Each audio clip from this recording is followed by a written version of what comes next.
Aí, 2010, ampliação da contratação para até 1 ano e 11 meses. Imagina, ficar 1 ano sem emprego para depois voltar. Claro, desapareceu professores.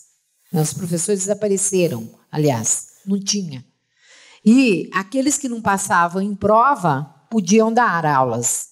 E aí virou, foi o que eu demonstrei na última mesa de conversa que tive, que era o seguinte: ficou aquele desrespeito com a categoria O, porque não é que ele não passava na prova porque era pouco competente, sei lá. Não era isso. O problema é que a pressão pelo emprego te leva uma ânsia, você não passa. E aí a menina, aí ele era levada da aula, aí a meninada falava: não, como é que um cara que não passa na prova vai dar aula para mim? E aí aquela virou aquela coisa da violência muito mais forte naquele momento.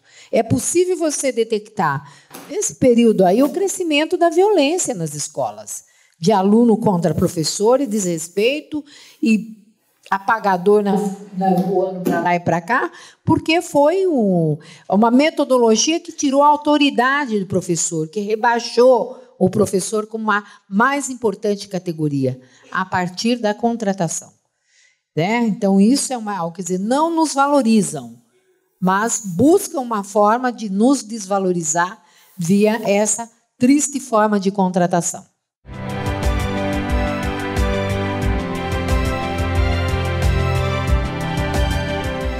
Em princípio, a primeira coisa que a gente precisa lembrar é isso. A Constituição Federal de 88 estabelece como princípio de contratação de servidores públicos o concurso público. Esse é o princípio que a Constituição Federal estabelece para a admissão de servidores públicos. Então, é o concurso público. Mas a própria Constituição Federal estabelece uma exceção a esse princípio, que é aquilo que está no artigo 37, inciso 9 da Constituição Federal, que admite a contratação de servidores públicos sem concurso, para situações de emergência, situações em que você precisa do servidor, mas nem sempre você tem o servidor à disposição. O Supremo Tribunal Federal já analisou essa questão da contratação temporária diversas vezes. Só entrar no site do Supremo que vocês vão ver. A menor dificuldade para justificar a contratação temporária é justamente a de professor. Porque o professor exercita uma atividade que é de interesse público, né? É fundamental, de interesse público, e você tem situações muito claras em que você precisa ter outros professores, que não aqueles que são efetivos. Os professores se ausentam, tiram licença médica, os professores se ausentam em licença gestante, tudo isso, e você não pode ter as aulas interrompidas pela ausência de professor, tudo bem? O que a gente precisa é isso, pensar no modelo de contratação através de um projeto de lei que possa substituir hoje a 1093, que é uma lei completamente inadequada em termos de contratação. E o ideal seria que a gente pudesse repetir aquilo que a Lei 500 falava antigamente, corrigindo as situações que estão lá. Tem essa perspectiva do projeto de lei para adequação da meta 1820 do Plano Estadual de Educação, ok? Conforme apresentado, falado aqui pelo Dr. César. Mas eu tenho um momento que ele é intermediário. Isso vai levar um tempo. Não sejamos aqui, nós vamos ter que passar por audiências públicas, vai ter que fazer uma articulação entre a secretaria e o próprio legislativo, como fizemos com o Plano Estadual de Educação. Quando a gente foi para o Plano Estadual de Educação, a gente foi com as questões acordadas, né? Acertamos com o líder do governo na época, que era uma crise, e o presidente da Assembleia Legislativa. Vocês acompanharam esse processo.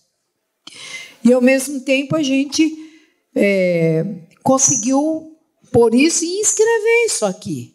Isso aí não foi demorado para sair essa redação. Ela foi criada na mesa, não tem nem no nacional, não tem nada, mas no nosso tem. Eu não sei se algum estado tem, mas o nosso nós colocamos, porque como é muito forte a presença de temporários aqui no estado de São Paulo, né? Então a gente tem isso muito forte. Só mais um instrumento importante que a gente tem também, que é o relatório do Tribunal de Contas do Estado de São Paulo, que chama a atenção para isso.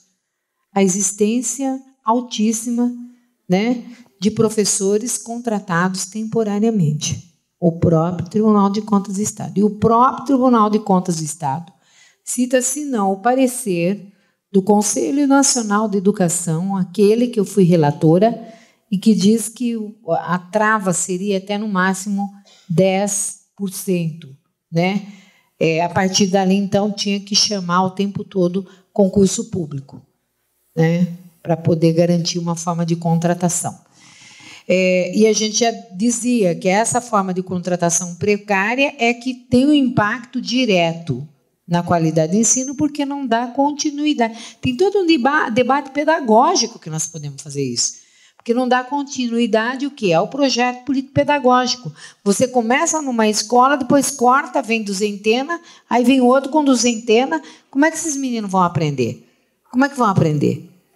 E daí vai dizer que nós somos tudo incompetentes. Não é isso? E tem a ver com a forma de contratação de professores. Alguém fala uma questão de gestão, tão somente. Não, totalmente uma questão de gestão. É essa que é a questão. E nós queremos isso muito claro, né? Nós temos, quando nós lutamos pelo Plano Estadual de Educação, lutamos para que o Estado de São Paulo tivesse uma política educacional. Foi para isso, que a gente não aguentava mais pontualmente mexer com a educação no Estado de São Paulo. Como ele não se mexe pontualmente, nós temos que começar pelo categoria O. Mas o desrespeito com os profissionais do magistério e o descaso com a educação pública não param por aí. Levantamento parcial estima que no primeiro semestre de 2017, 1.400 classes possam ter sido fechadas no estado de São Paulo. O processo não foi interrompido nem mesmo durante o recesso escolar. A APEUESP recebeu denúncias de diversas regiões notificando classes fechadas. No último dia 18, a reunião do Conselho Estadual de Representantes da APEUESP deliberou e encaminhou as lutas dos professores no segundo semestre. No âmbito federal, a luta é contra a reforma da Previdência que o governo insiste em aprovar. Ela representa um ataque frontal à classe trabalhadora, atingindo duramente as mulheres, sobretudo as professoras, que além de trabalharem em várias escolas, em jornadas duplas e até triplas, ainda têm o trabalho doméstico. E só poderão se aposentar após 60 anos de idade, com 25 de contribuição.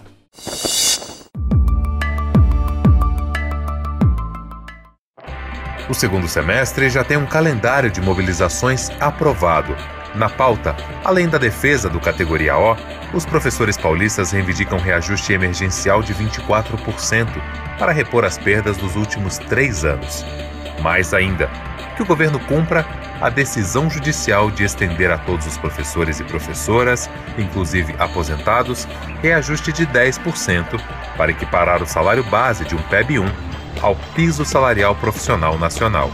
Valorização profissional, contra o fechamento de classes, contra a reforma do ensino médio, contra a farsa da escola sem partido, punição à máfia da merenda e intensificar a luta contra a reforma da Previdência e pela revogação de todas as reformas do governo federal.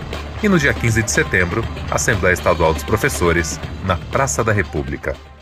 É contra a reforma trabalhista, contra a reforma da Previdência, porque Rui, desculpe Rui, eu concordo contigo. A gente tem que olhar o interesse da categoria, mas o interesse da categoria também está sendo duramente atacado quando tem a reforma da Previdência, a trabalhista, a terceirização, essa reforma política que é, senão outra coisa, o quê? Manter os mesmos mandatários do poder e tirar mais dinheiro da classe trabalhadora. Então, por isso, a nossa luta, o melhor calendário, quero concordar com a Dolores, 15 de setembro, fazer uma forte mobilização por todo o estado de São Paulo.